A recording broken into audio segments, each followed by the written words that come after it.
So our next presenter is Ödön Farkas. He's going to talk about confirmation search via cool dynamics.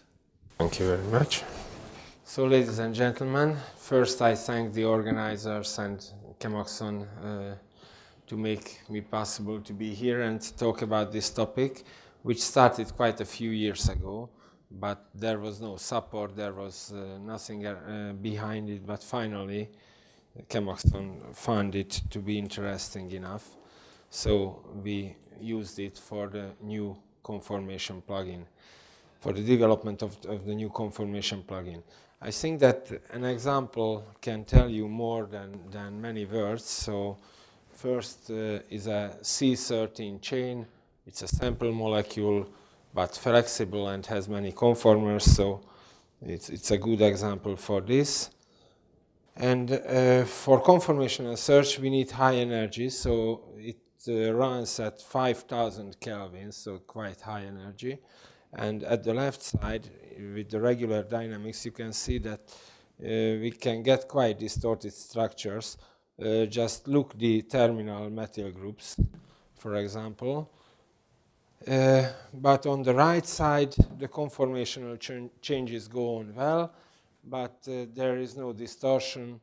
The structure is nice. Okay. Here is just a summary of the bond lengths. One carbon has at 1.9 carbon-carbon bond lengths at one side and 1.52 at the other side. And this results in quite high potential energy. So these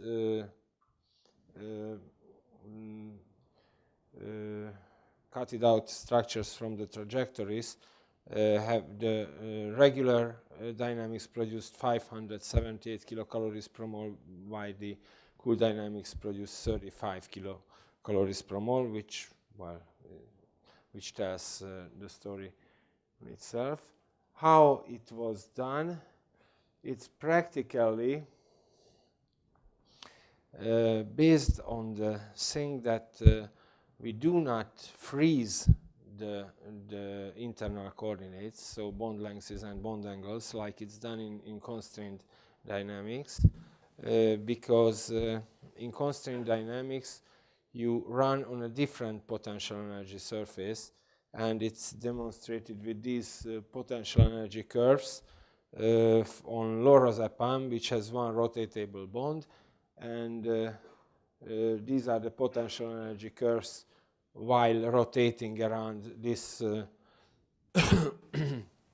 this single bond. And you can see that the relaxed potential energy surface, so when the torsional angle changes and all the other coordinates can also change and gets optimized, is the red one, and the rigid, when there is only a rotation and energy calculation, is the blue one. The difference is quite huge, even though the barrier is pretty high. So we tried our conformational new conformation search plugin to see that whether we can find the two conformers or not. So we used it in conformer mode, and yes, I talked about that. And here at the left column we can find the two expected conformers, but we have four others. These are due to the flexibility of the 7-membered ring, and this also shows that why we prefer dealing with coordinates what should be cooled, and not trying to deal with coordinates which should be driven for conformational search. So this part of the space can be much more easily defined. So we can easily choose the bond lengths and bond angles what should be cooled down to do not get excited, and also with special combinations we can take care of the rings that they can still change their conformations, and this is what you can see here. Okay. So here normally something like 15 slides should come, but I was told that science is boring, so I've got one slide for that. And just what is behind it. Peter Pulai had a paper published about molecular dynamics in internal coordinates. It's a really nice paper, but the problem is that that molecular dynamics does not work with internal coordinates. However, through projections, it can be used, and the dynamics still can run in Cartesians, and this is what we do.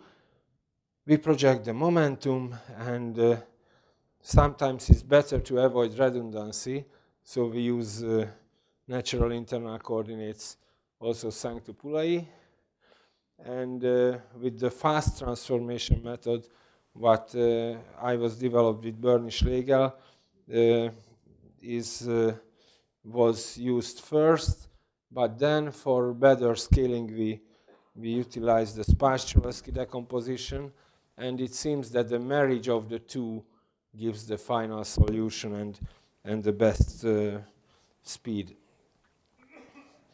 The new Conformation plugin has some novel tools, like it uses a generalized structure stream interface, which can be plugged to anything. So any sort of source, it can be a trajectory or whatever, which can give many structures, can plugged into the selection, which is topology aware, meaning that if a phenyl group rotates 180 degrees, it won't result a new structure because it's the same structure than before.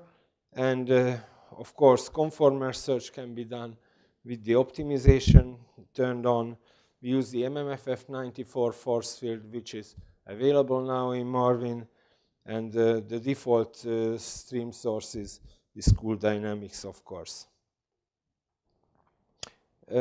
Recently, a paper appeared in GCIM, and it compared freely available conformer search methods, and they arrived to the conclusion that RDKit is the best one. So we compared our method to RDKit. Here are for 239 structures for which the bioactive conformations were available, can be seen, and below the diagonal line, the points mean that our method is better, gives better result, and over 1.5, if you can see that, there is no point over the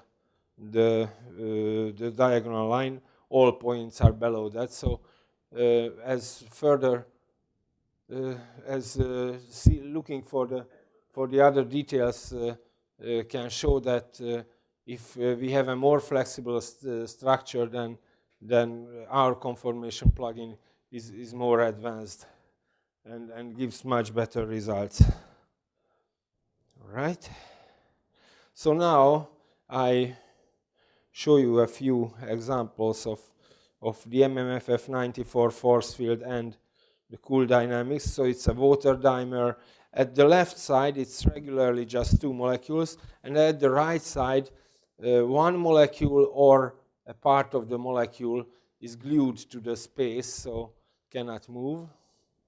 And the next one is a benzoic acid dimer. The right one, when one of the benzoic acid molecules is frozen, usually did not want to stick together, because first they approached and they just and the one just run away. But finally, at 10 Kelvin, it can do the job. So the next one is 6 phenyl rings, and it's a nice molecule. At the left side can be seen from the side. Then you will see that it looks like a flying carpet when when the dynamics is running on it. Well, this molecule should not have more conformers, but anyway, it can have quite nice conformations. And at the right side, the right side of the molecule is frozen in the space, so it's pretty funny.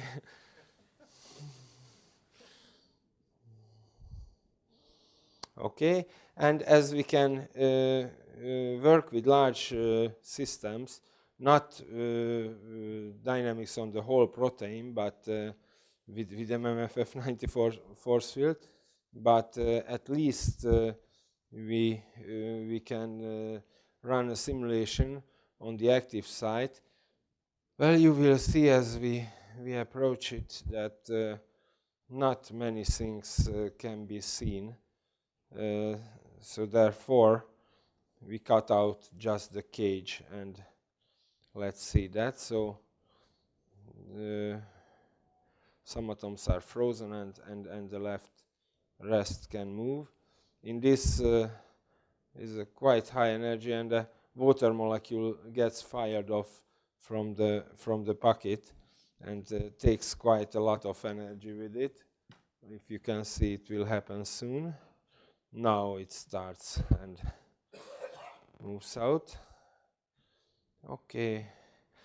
So now we've got a really nice tool which will be incorporated into the in situ structure-based design, what Tima Polgár talked about yesterday, and I hope that you will find it useful.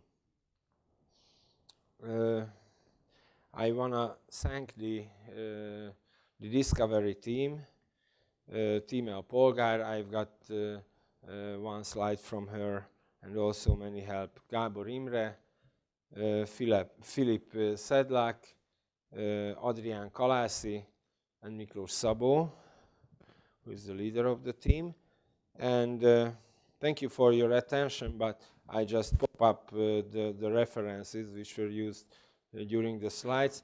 I hope you can find this talk on your pen drive. So not with the videos, but the PDF is there.